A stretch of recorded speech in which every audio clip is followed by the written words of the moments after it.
Welcome back to the third season of the Into the Curdverse podcast. I'm Lisa Kaywood, corporate functionary by day, home cheesemaker by night. Well, it's been a few months and I hope you enjoyed the holidays. Here in the Northern Hemisphere, it's starting to be spring. The cherry blossoms are out and there's a bunch of important cheese news to catch up on.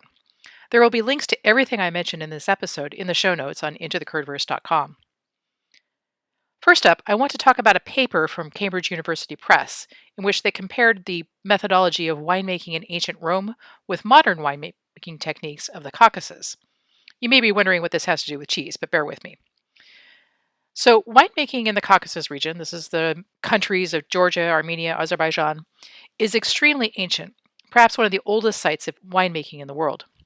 Cheesemaking there is only a couple thousand years younger. And versions of both foods have been made in much the same way for at least the last 5,000 years. In winemaking, the initial fermentation happens in open terracotta vats that are set in the ground, and then the wine is stoppered and left, still mostly buried in the ground in these terracotta vats, to age for several months. I first encountered this technique in the south of France, near Tarascon, at the site of an old Roman villa now known as Mas des Tourelles. The picture in the show notes is from the French site. Now, the reason this is important is that the paper was looking at the role of the terracotta itself in wine fermentation and its effects on the flavors of the wine. It noted in the Roman Empire there were particular regions that were known for having particularly high quality clay that were best for making and aging in wine in.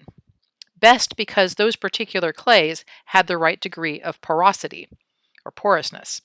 And in fact, it turns out that this special consideration of porosity applies in all kinds of different fermentation traditions, from fish sauce in Southeast Asia all the way to winemaking in Italy. And it includes cheese. It's less important for the making of the cheese because the fermentation process for milk is fairly quick, hours versus a couple of weeks for wine. But aging cheese is another matter. I've talked before in episode 16 about the ubiquitous dried yogurt balls that are found all across the Asian steppe, down through the Caucasus and into West Asia.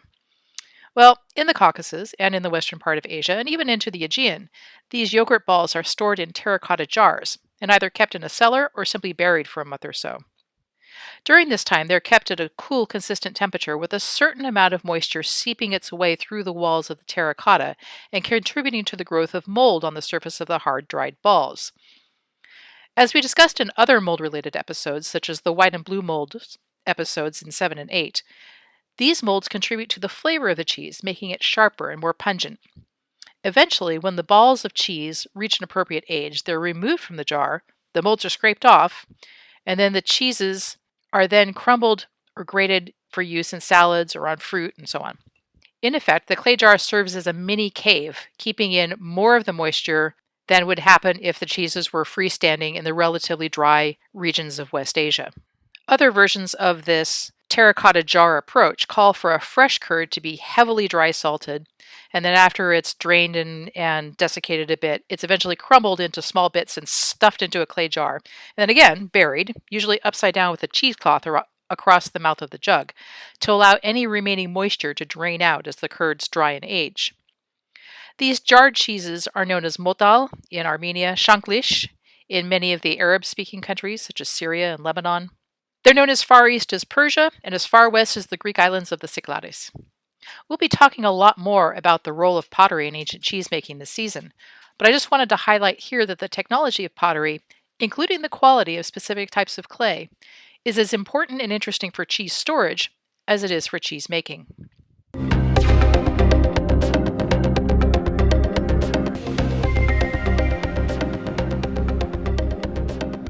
All right, next up, back in January, you may have seen dire headlines predicting the demise of Brie and Camembert and other white mold-covered cheeses.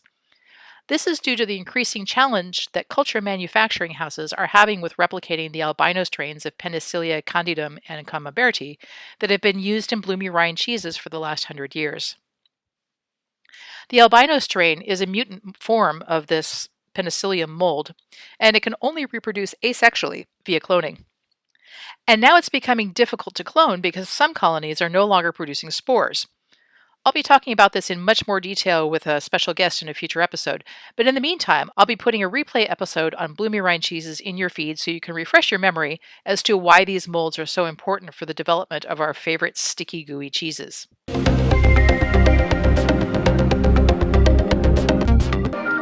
And finally, just recently, there has been news of avian flu jumping from birds to dairy cattle. The flu started showing up in dairy cattle in Texas and Kansas, and then a few other states in the central part of the U.S. There has been concern that the virus has mutated enough to allow it to pass airborne from cow to cow, but a report just today suggests that it's mainly showing up in the cow's milk, not blood or saliva, and there's now some suspicion that the documented infections may be traced to cows being transported from 1 to 2 farms in Texas, which is to say that the virus may not be showing up independently in multiple locations, and perhaps it's being transferred via milking equipment, which is obviously much more easily controlled than airborne infections, so perhaps there's good news there. Avian flu has been circulating for a number of years, and it's widespread. It's even been seen in penguins and other seabirds in and around Antarctica. And this isn't the first instance of avian flu showing up in mammals. It's been seen in California sea lions, too, and in farm cats. And in fact, the mortality seems to be very high in cats.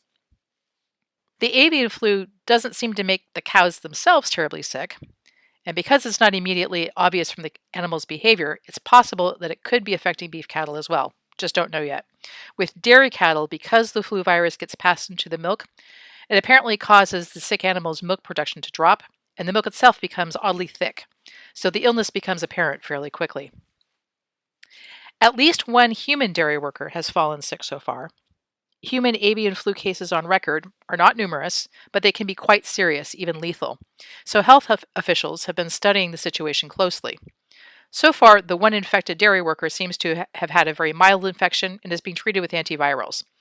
That said, as with other animal-borne illnesses, such as brucellosis, Q fever, and COVID, there can be long-term after effects, even of a seemingly mild infection, that can be profoundly debilitating, life-changing. And so this is something absolutely to take seriously, especially if you or people you know come into contact with farm animals. The good news is that in the US, we have pretty good animal testing protocols, and it's standard operating procedure to quarantine or cull sick animals and immediately dispose of their milk.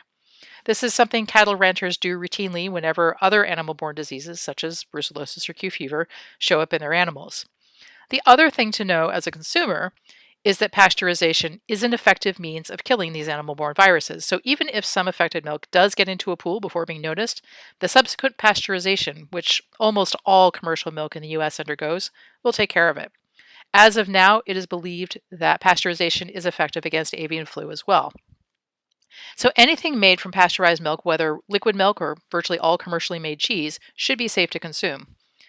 Runny eggs and rare beef, however, should probably not be on your menus for a while.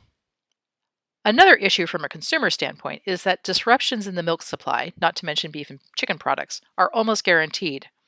This means that liquid milk will be more expensive and in short supply in grocery stores for consumers, but also for cheesemakers.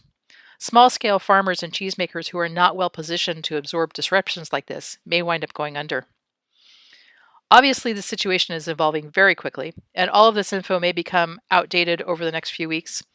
That said, there are links to good, detailed summaries of the situation as it currently stands in the show notes, and I encourage you to read them.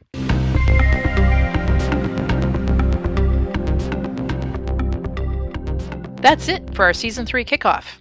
Be sure to give a listen to the Bloomy Rind replay hitting your feed shortly, and then the deeper dive on the future of those cheeses in a few weeks. If you have burning questions about these or any other cheese-related topics, shoot me an email at intothecurdverse@gmail.com or via Twitter, Facebook, or Instagram.